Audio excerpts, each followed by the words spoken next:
You know? Right. Very funny guy, speaks a couple languages, I'm told. Please put your hands together for Chico Amerikan.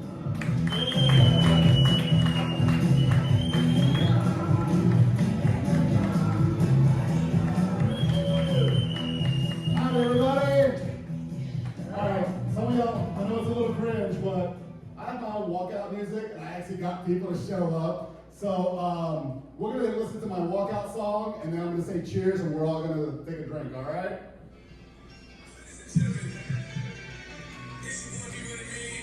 I got them all around.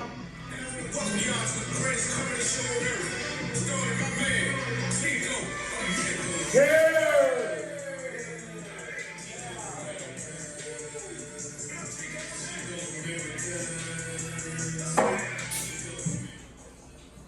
All right.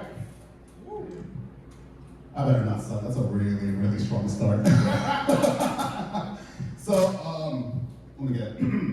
So, dating can be awkward, right? Meeting the parents of the person that you're dating can be awkward.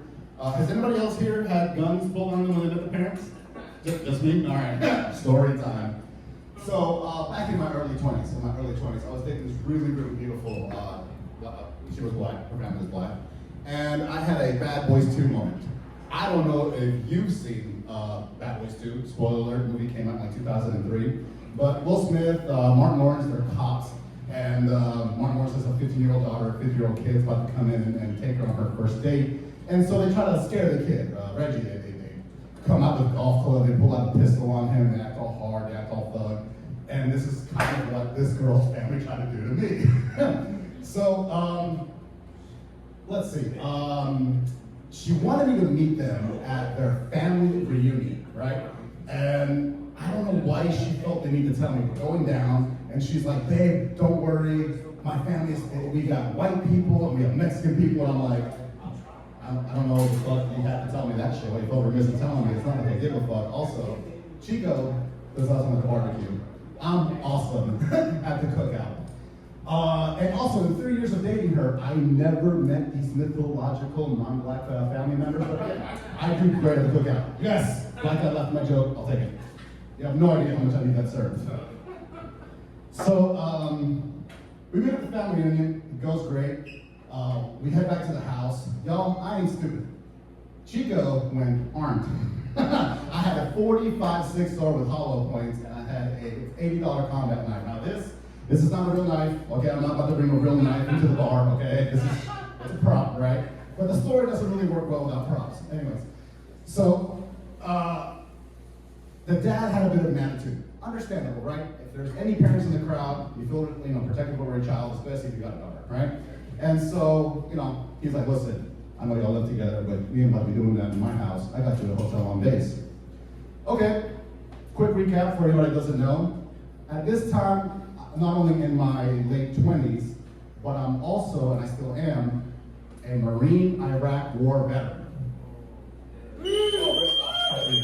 I'll take it. Yeah. I'll take it. So,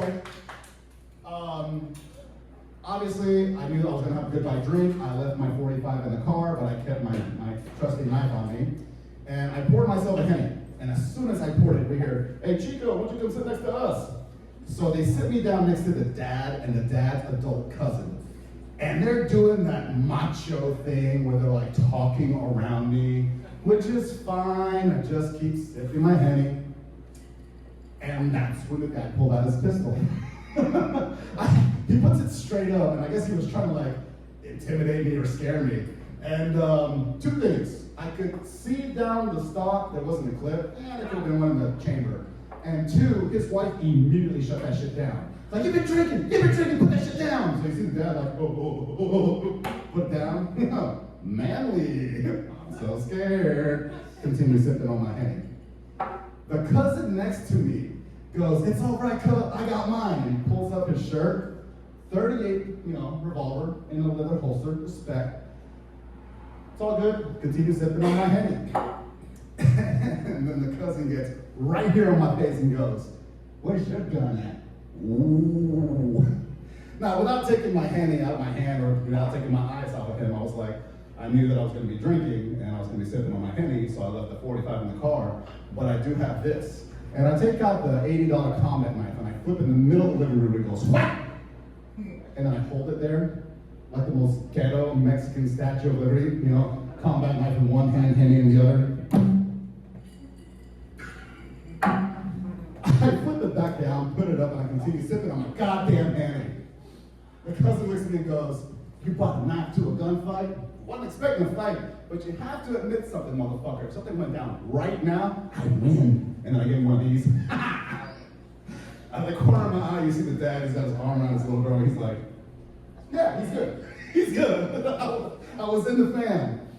And if you like that, that was one part of my 1-hour comedy special, Misadventures. It's free on YouTube. And if you want to support me more, if you could, do me a favor, purchase a Chico Amerikan Comedy hat. All right, it really helps me out. Do me a favor, purchase the hats, don't purchase the shirts. They just take way too long to come in. I don't want to do it like that, just, I'm trying to get that fixed. So I closed out my set the exact same time. I was born Carlos Augusto Jose Salomon. My name is Carlos Augusto Simpson, and I am Chico American. Night. Give it up for Chico! Ladies and gentlemen, it's your boy B Money Million. And I want to welcome y'all to the greatest comedy show on earth, starring my man, Chico Amerikan. Chico Amerikan. Chico Amerikan. What up, Chico? Chico Amerikan. Let's go. Chico Amerikan. Time to get your laugh on, y'all. Just sit back and relax. Have a couple laughs. Have a couple drinks and forget about your past. Chico Amerikan.